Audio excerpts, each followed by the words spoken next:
Happy Sunday, everyone. Happy Easter for those of you who celebrate that. Happy Passover for those of you who celebrate that. And if you're not celebrating anything, happy quarantine.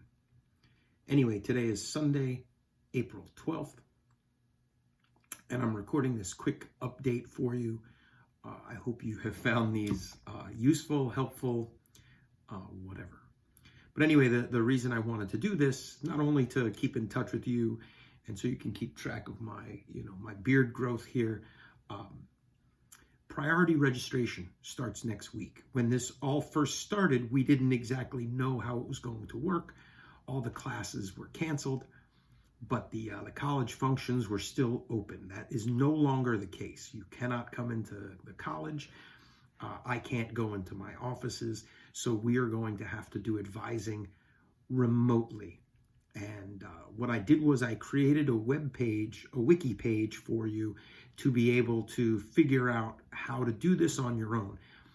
And it's right here, right below here, you will see an advising page, and just click that link and it will explain the process to you of how to register for your own classes. I am meeting with students.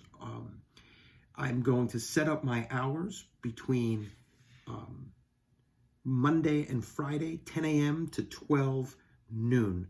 And I have a Zoom meeting, a recurring meeting, so that's going to happen every day. And you can find that information if you click the advising link here. I'm available during those times, but I would prefer that you let me know you're going to come in. I may be working with another student, so don't be surprised if I tell you to wait or call back in. But yes, if you have created your schedule, that's great. Racine, the woman who works in my office, is still working remotely.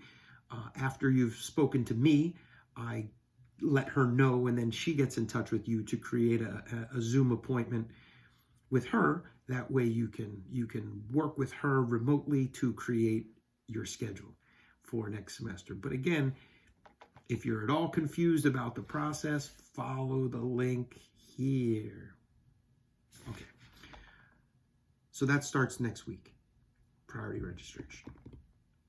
In terms of my classes, I apologize. I've been focused on trying to get the advising off and running, and I did give you enough work for the week. So, and some of you still haven't done that work. I'm not worried because this is a crazy situation.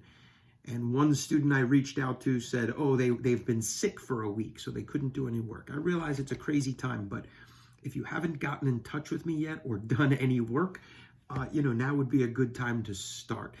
It looks like this semester is going to continue to be online and be remote.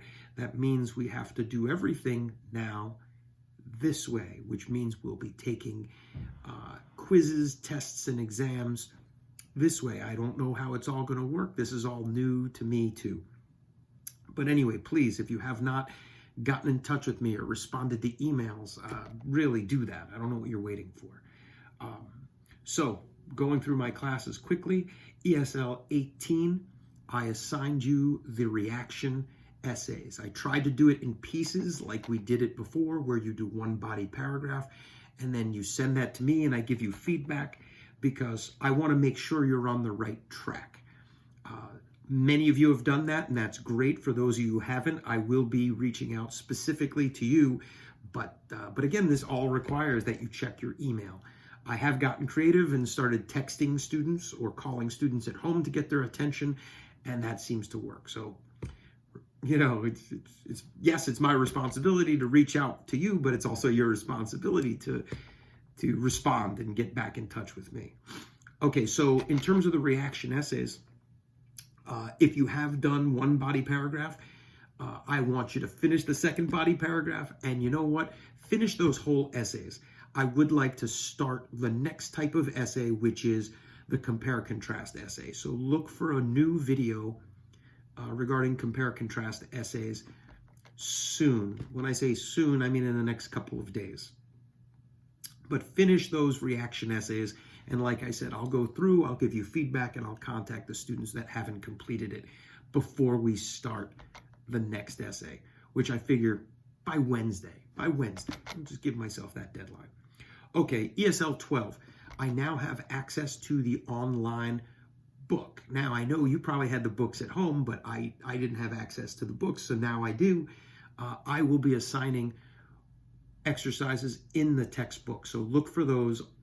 What I'm going to do is I'm going to put you into groups. You do not have to read the articles together, but I do want you to discuss the answers that you come up with, and I would like you to have a Zoom meeting, since you're all familiar with Zoom now, a Zoom meeting, and just send me a picture, take a screenshot of you being in this meeting with everyone in your group, and then that way I can give you credit and know who participated. But I'll be sending the ESL 12 reading assignments shortly. I also, previously, I gave you the vocabulary words and asked you to do your PowerPoint presentations. Many of you did that, and they are posted on the reading page, which is also below, but further down. If you haven't done that, again, I don't know what you're waiting for. I will reach out to those students that haven't done it. Okay, and finally, grammar. Grammar, we were doing adverb clauses, and I gave you some homework in the workbook. I also asked you to do some of the exercises in the lab. Again, if this is how we're doing the rest of the semester, we really need to do that work to show that you not only did the homework, but did the homework for the lab. I mean, again, I've always given you homework out of the workbook, and the answers are in the back. So I didn't, grammar is a little bit different, but the grammar work in the lab, we can definitely see if you're doing it. So please, you want to get credit for this semester. I know things are crazy, but do the lab work for the grammar. It walks you through the different exercises, and I've assigned specific ones. I didn't just assign everything. So the ones I've assigned are important. But again, look for those assignments too. So again, happy Easter, happy Passover, happy quarantine. Everyone, please stay safe. We will get through this. This will pass, but it doesn't look like things are going to be back to normal until the summer, which means at the end of this semester. So keep checking your email. I appreciate those students that are being responsible and checking their email and doing their work. I know it's a crazy time. Some of you are working. If you're still working, be safe. If you're not working, do the work. What are you doing? You want credit for these classes. Okay. Stay safe, everyone. Stay sane, and we'll talk soon.